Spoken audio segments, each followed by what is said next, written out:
Scientists have recreated the face of a 4,500-year-old mummy, unearthed last year in an archaeological site in the coastal ruins of Espero, north-central Peru. The face of the woman, known as the Lady with the Four Brooches, was unveiled today at the Ministry of Culture in Lima.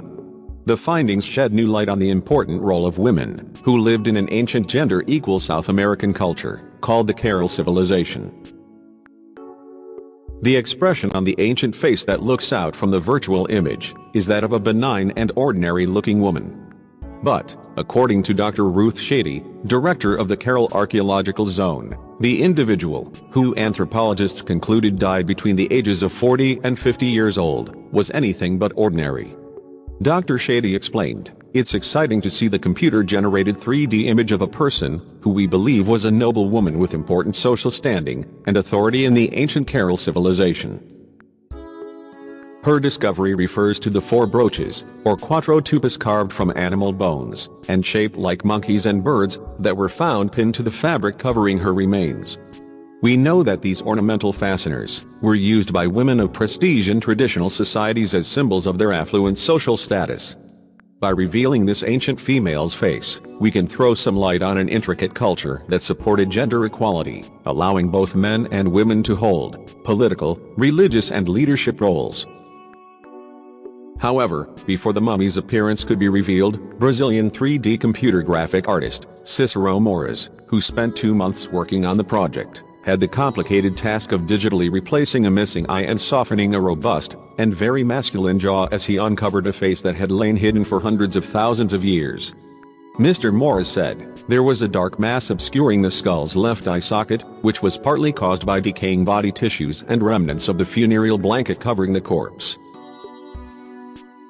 Photogrammetry can only take 3D photographic scans of the outside of the object, so I digitized the skull as it was and found an ingenious way to fill in the gap. I simply mirrored the right eye orbit and copied it to the left side. I was able to soften the jawline by giving it a more feminine pointed chin. The mummy's cranium was also severely deformed. It had been flattened at the top and back of the head in the parietal and occipital regions. Archaeological findings suggest several ancient Andean societies intentionally distorted the shape of their skulls, starting from birth, as part of an archaic ritual. The reason remains a mystery. Mr. Moraes hid the severely distended cranium under a headdress. He said, "Working with a disfigured skull is always a challenge as there is very little data to use as reference. I compared the lady's skull with a modern woman of compatible ancestry and age.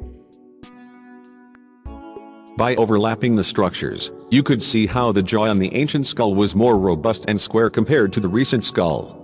I reconstructed the face by working with the anatomical distortion, while referencing the modern skull. I also used data tables which give the standard density of skin tissue, muscles and fat on various sections of the head." A multidisciplinary team of archaeologists, scientists and researchers was formed through an interinstitutional cooperation agreement between ZAC and the Inca Garcilaso University, at the start of the facial reconstruction project. The experts worked with Mr. Moraes to help bring the innovative program to fruition. When the mummy's skeletal remains were first excavated, the find was hailed as one of most important discoveries of 2016 by the American Institute of Archaeological. The relic was found in a burial chamber covered with a layer of ash in the Huaca of the Idols, one of the impressive pyramid-shaped buildings, built with overlapping platforms and a central staircase, which was constructed between the 4th and 2nd millennia BC and is around 14 miles from the large ancient site of the city of Carol. The body was bundled over in a crouched position, covered with a cotton and mixed textile brown cloth, and a mat of reeds, and entombed with a bowl of offerings containing vegetable fragments and seeds. Tied around the neck was an elaborate 460 beaded necklace of white mollusc shells, and a luxury Spondylus pendant, a precious and rare stone. Analysis carried out on the corpse by physical anthropologist Katia Valladares indicates the noble woman was around 5 feet tall. She was right-handed with signs that she was used to hard work.